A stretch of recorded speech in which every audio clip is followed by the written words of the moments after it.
Israel into southern Lebanon, actually the shape of the Middle East and the threat that Israel faces is on the ground in terms of these terrorist attacks can actually have, in terms of loss of life, can have a far greater, more tragic impact.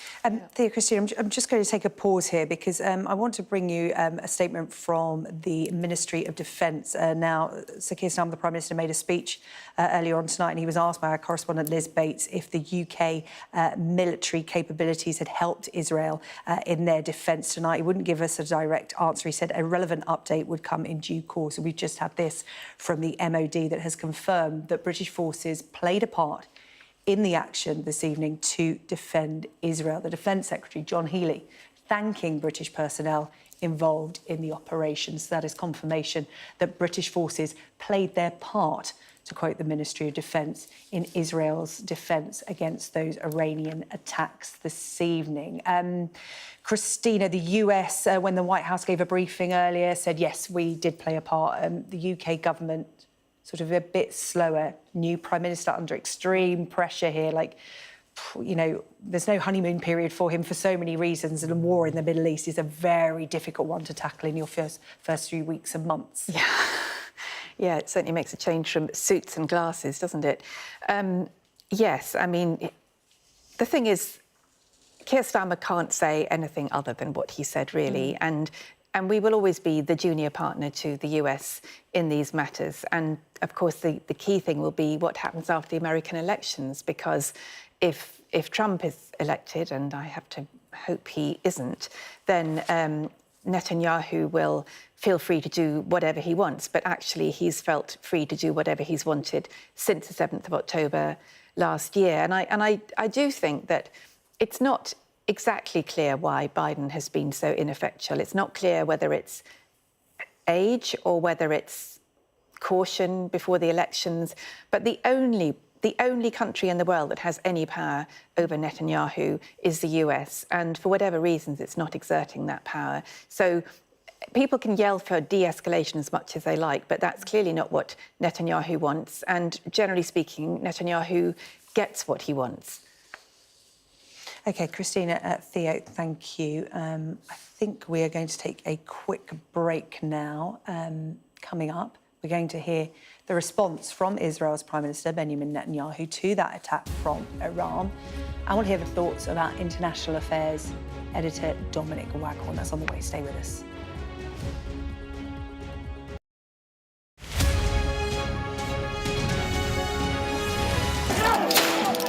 When you cover big, tense protests, there's almost always a moment when the atmosphere changes. There's a different noise, and you start to smell tear gas in the air. As a team, we've interviewed some of the biggest stars in the world. Tom Cruise, Brad Pitt. It can be incredibly surreal being swept up in their world, but we try to give you an honest sense of how these people really are.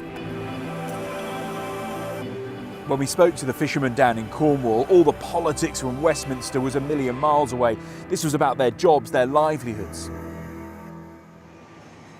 Our app gives you the very best of Sky News wherever you are. Breaking news, videos, analysis, up at 6%. Podcasts, watching us live. Joins us live. All in one place, and all at just the touch of a screen. The Sky News app. Get the full story first.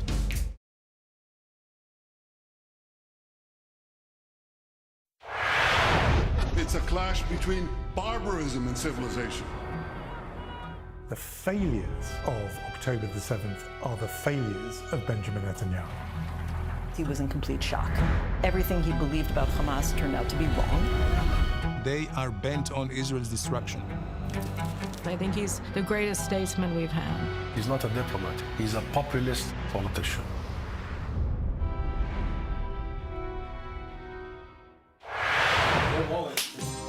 Welcome to the world. Our new podcast, starting now. It's very exciting.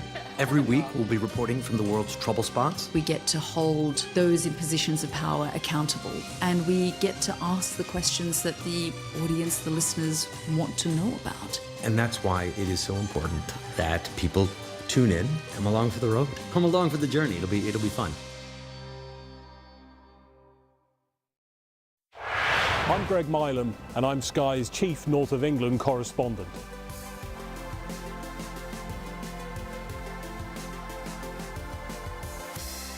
We aim to be the best and most trusted place for news.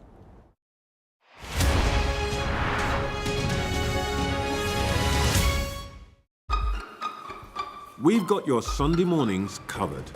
From the front page and the sounds of the streets to the voices of the people who make the major calls and big picture politics beyond Westminster. We'll put you at the heart of our story. A new start to Sunday. I'm ready. Are you? Join me, Trevor Phillips, Sunday mornings on Sky News. The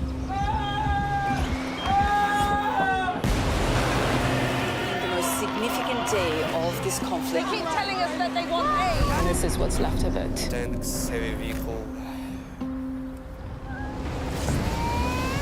Why only in America? People want their country to work. Just want a job in a normal life. Why are these homes empty? I want you to be honest with people. That has happened within minutes. Sky News, the full story first. Free wherever you get your news. Well, now let's get some thoughts on that breaking news we brought you just before the break about the involvement of British forces in protecting Israel tonight. But first, let's listen to what the Israeli Prime Minister Benjamin Netanyahu said earlier this evening. Iran made a major mistake this evening, and it will pay for it. The regime in Iran just doesn't understand our determination to defend ourselves and our determination to retaliate to our enemies. Sinwar and Def did not understand that. Nasrallah and Mohsen did not understand that. And I guess there are those who do not understand that in Tehran. But they will. We are going to adhere to the rule that we set for ourselves. Those who attack us, we attack them. Well, let's bring in our international affairs editor, Dominic Waghorn. And Dominic, we should start by talking about that statement from the Ministry of Defence confirming that British forces played its part in the protection of Israel this evening. Yeah, that's John Healey has issued this statement saying British forces have this evening played their part, he says, in attempts to prevent further escalation in the Middle East. I want to thank all British personnel involved in the operation for their courage and professionalism. That's, I think, the first confirmation we've had today that the British military was involved in the effort to defend Israel against Iran's second direct attack on Israel using these ballistic missiles this time around. It's not clear from that statement what the British military involvement was, whether it was part of surveillance or radar or logistics or more kinetic, as the military refer to, more sort of hostile and more military use of their forces. But yes, it's certainly a sign that the British were involved with this.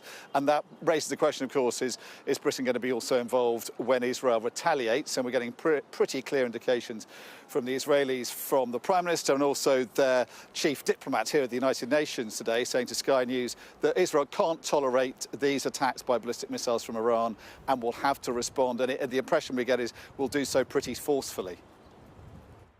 And Dominic, when we heard from the Prime Minister Keir Starmer himself earlier on tonight, he said he was deeply concerned that the region was on the brink. We've heard that a number of times, haven't we, from not just the UK but the United States. But he also talked about the concern over a risk of miscalculation, looking ahead to what happens next. Yeah, and I think the big fear is that, Sarah Jane, that we're locked now into a sort of process of inevitable escalation. The Iranians have made it very clear that, as far as they're concerned, they've been pretty restrained. They have held Hezbollah back from using most of its 150,000 strong missile arsenal, and they've had to respond, they say, because Israel assassinated their key ally Hassan Nasrallah and has invaded Lebanon, and therefore they've carried out this ballistic missile attack in the light of that, following on what they did in April when they attacked Israel, when Israel assassinated lower level targets, Iranian Revolutionary Guard commanders in the consulate in Damascus. The Israelis, though, regard this as a significant escalation, and so do the Americans. And I think many Israelis will feel that Israel's response to that, the first direct attack by Iran on Israel back in April, was a mistake. It was too weak, it was too token. They took America's advice to take the win, as Joe Biden said, and this is a price they've paid, and therefore they have to respond a lot more forcefully in the coming hours and days to what's happened today. Dominic, thank you, Dominic Waghorn, then, for us in New York tonight. Coming up next, it's Sky News at 11. We'll have more on the situation in the Middle East for you as Israel promises retaliation following Iran's missile attack.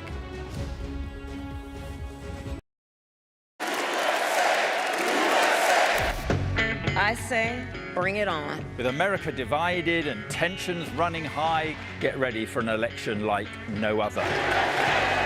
Join our teams as we follow the campaign trail as America decides. We will win, win, win. Get closer to the action this US election with full reaction and analysis.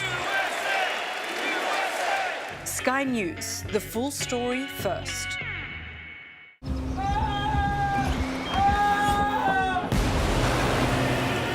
Significant day of this conflict. They keep telling us that they want aid. And this is what's left of it. Tanks, heavy vehicle. Why only in America? People want their country to work. Just want a job in a normal life. Why are these homes empty? I want you to be honest with people. That has happened within minutes. Sky News, the full story first. Free wherever you get your news.